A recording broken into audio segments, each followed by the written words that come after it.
Hi guys, so I recently had my DSA assessment.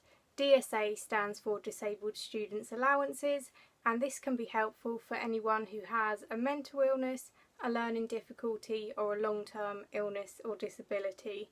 There are four main ways that they can help, and that is with specialist equipment, a non-medical helper, travel costs, and then an other general allowance. So to get these allowances, first you have to show that you're eligible by providing some medical evidence, and then you'll be invited to a needs assessment. The needs assessment is basically what I'm going to be talking about in this video because you may be wondering what to expect. I'll start by saying don't be intimidated or worried about it.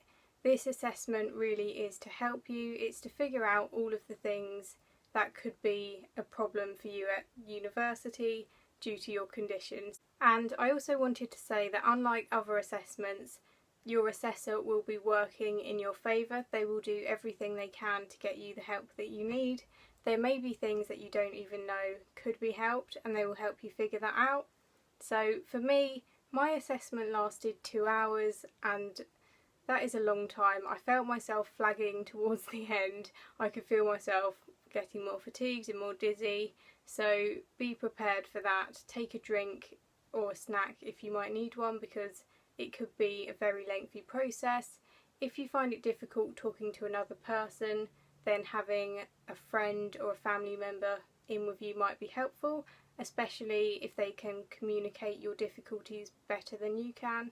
I went alone, and I am fine at communicating with other people, but to do it for so long makes me feel kind of dizzy after a while, and so I probably would have taken someone with me if I'd known it was going to be that long. This part is probably different for every assessment centre, but I know that I walked in the room and was surprised. I expected to go into a room with loads of equipment, and the room looked basically empty, and I was just thinking, oh, am I not going to get to try anything?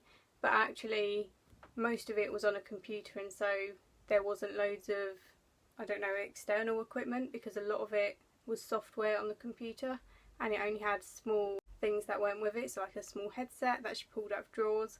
So if you go into the room and it looks emptier than you expect, don't be disheartened like I was, because I was thinking, oh gosh, there's nothing here for me.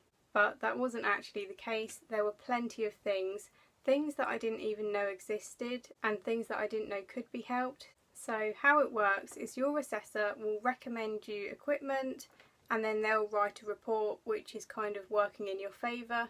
They're trying to get your funding body, they call it, to approve this equipment. The assessor can only recommend it. So at the end of the assessment you're given a sheet with everything the assessor recommends, but that does have to be approved. So when you get the sheet, hopefully you get everything they've recommended, but it does depend on if your funding body approves it or not. So I thought I would talk you through the things that were recommended for me, and also some things that we talked about that DSA can't cover. So my assessor has recommended that I get voice recognition software, an audio note taker, and those things mean that I can just talk instead of typing if my hands are hurting. Or audio note taker, basically it records the lecture, but you can cut out sections that you don't find helpful, so you don't have to listen to the whole thing back, and it just makes it easier to make notes. A hold it device, which basically holds your books for you, so if you have difficulty holding books open or holding heavy things, then that could be something that would help you as well. Also the DSA mobile bundle, which means I don't have to take my laptop with me. I can have all of the software I need on my phone. Also an ergonomic desk chair, which I was surprised about. I didn't think I would be recommended something like that. So I wasn't awarded any travel costs because I'll be staying on the campus and there's not really any field trips. I wasn't allowed a general allowance because they just didn't think I needed that. And then in terms of things they can't help with anything that just limits your everyday life. It has to be something that specifically limits your studying needs. So for me, I'm at a bit of a limbo situation with my wheelchair at the moment. my shoulders, I'm having a real problem with subluxations, and so it's really difficult for me to push myself, but they can't help with a wheelchair because I would need that regardless of going to university or not.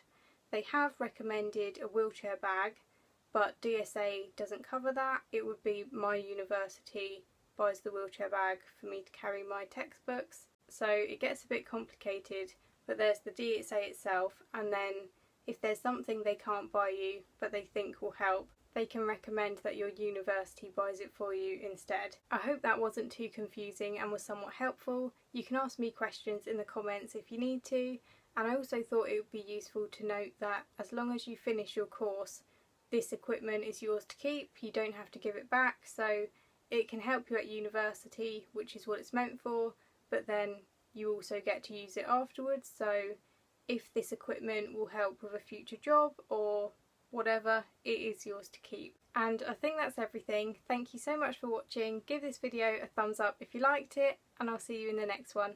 Bye!